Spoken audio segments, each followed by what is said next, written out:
好，我们今天讲肉桂的临床用法我们看《神农本草经》是怎么记载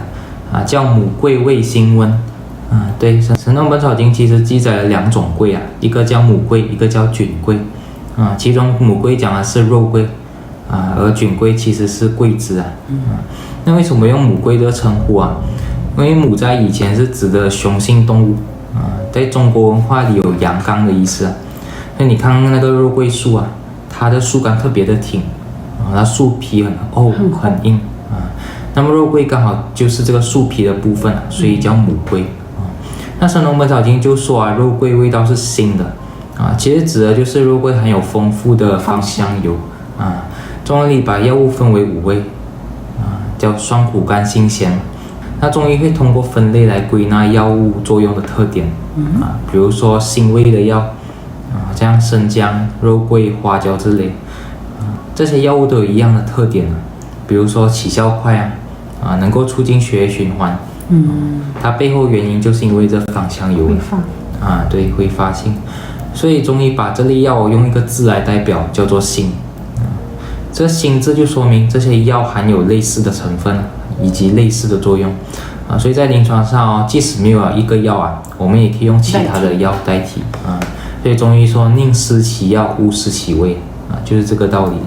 所以有时候一个病人来2个不同的中医看开的方子也不一样但是都有效果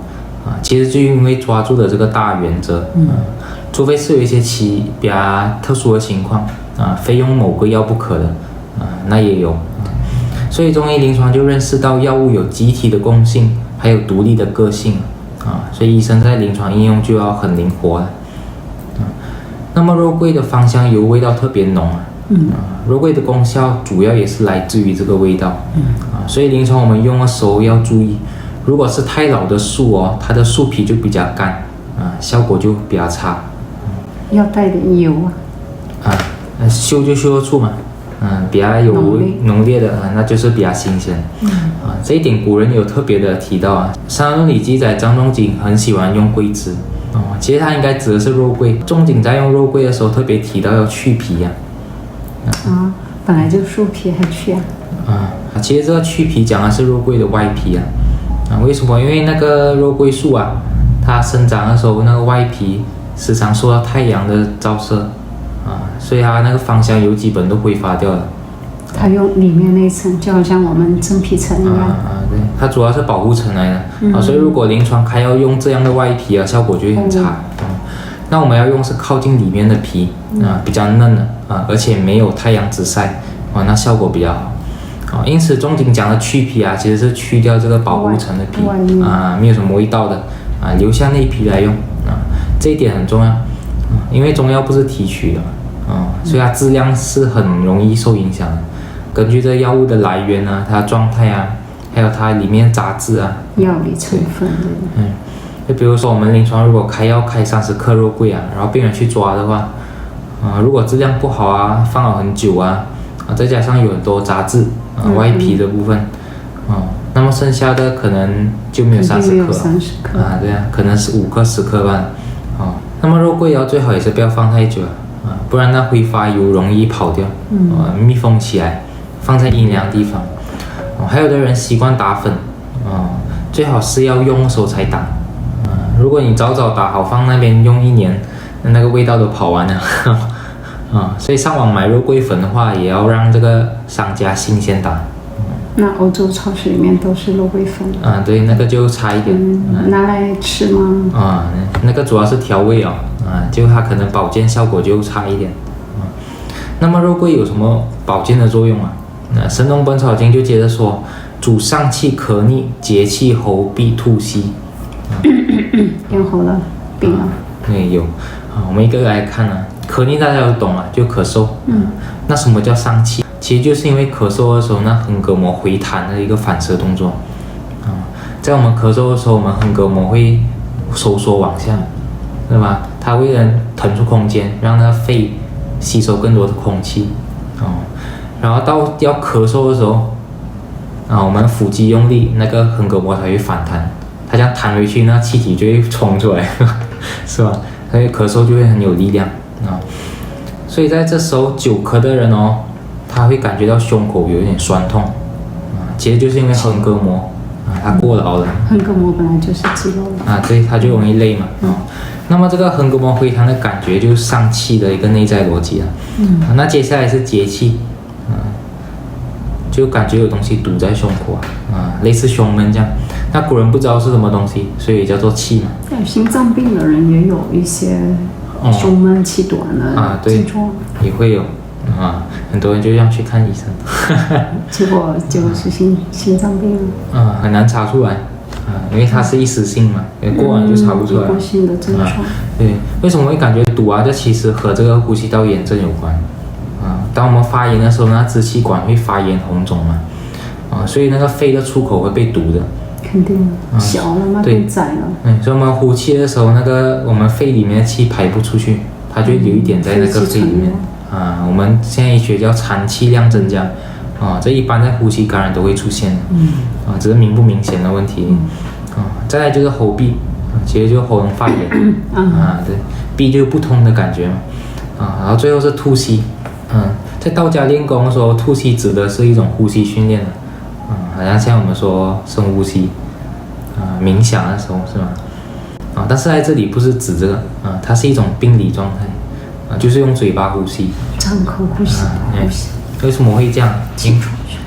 因为鼻子堵着，其实就鼻炎了，鼻着所以用嘴巴呼吸嘛。鼻塞。所以这一整句话，上气咳逆，节气喉痹吐息讲的就是整个呼吸道的感染发炎。从鼻子到喉咙，再到支气管还有肺，肉桂都可以治疗。好，那么肉桂治疗的机理是什么？是不是什么人都可以用？呼吸道常见的3种感染源细菌、病毒和真菌。对于后面2种效果比较好。细菌感染效果不太好。对，真菌跟对，真菌跟病毒。为什么会这样？因为肉桂油它有促进这个黏膜充血的作用。那不是促进炎症吗？对对对，所以在细菌感染的时候，这个细菌一般它留在局部，它那个局部的炎症会比较严重，就更明显了。对，它没有分散，它太集中了。如果你再吃肉桂的话，更加发炎。你就上火了，所以有些人说上火。对，中医就叫火上浇油嘛。病人可能会更加不舒服，或者是说会咳血所以细菌感染要慎用。那么病毒感染就不一样，因为病毒感染是全身性的，它一般局部的发炎不是很严重。所以这时候我们可以用肉桂来促进局部的充血，就叫多一点那个免疫细胞来打坏人这样就好得快。再加上肉桂可以促进局部充血所以它就能够帮助局部升温。就对于那个害怕高温的真菌来讲就比较有效果。那么怎么区别这3种感染呢？一般来说看那个痰的颜色就可以了。这样就能分哦。对，大部分都可以分出来。如果没有颜色的话，大多数就是真菌跟病毒，白色的那种。有颜色的话，大部分就是细菌。绿色。对，绿色、黄色，对那种。所以中医就说黄痰是热，其实就是细菌感染。这时候就不能用到肉桂了。中医又说白痰是寒，其实就是指的病毒还有真菌感染之类。肉桂就可以治疗这种咳，所以也叫寒咳，寒性的咳嗽。那么什么人最适合用肉桂一般来说比较瘦弱平常手脚冰冷容易怕冷的人。冰冷还好。你怕热你怕热对，你不太适合。大概就是白面书生的样子那种比较弱不禁风感觉。比如说爱美的女生身体瘦弱的男生小孩子这些，他们一般都有长期慢性的呼吸道不舒服比如说鼻炎、鼻窦炎咽喉炎还是慢性支气管炎肺炎这些还有一种就是老人家适合了，比较弱的，对，阳气不够对，母贵不是主阳吗？对，人年纪大了过那个体温就偏低，所以很容易因为体温低下被感染。寒症所以其实寒热对药性的寒热或者是对病症的寒热这个东西要讲清楚，其实不容易。什么时候讲一下？这个里面有很多的细节。它因为中医它是通过笼统的它是通过大部分的现象来概括的。比如说白痰是寒，这个也不未必，就很抽象啦。对，其实很多东西是总结了临床的看到的现象总结，但是就它有一些细节上的不一样。比如说你总结白痰是寒，这样是不是100个病人白痰都是寒？还是需要更精准的对，系统所以它白痰后面有很多原因。是吗？所以你很难说。比如说有些细菌感染，它一开始的时候也是白的，那你就很难。对。那么用量多少合适啊？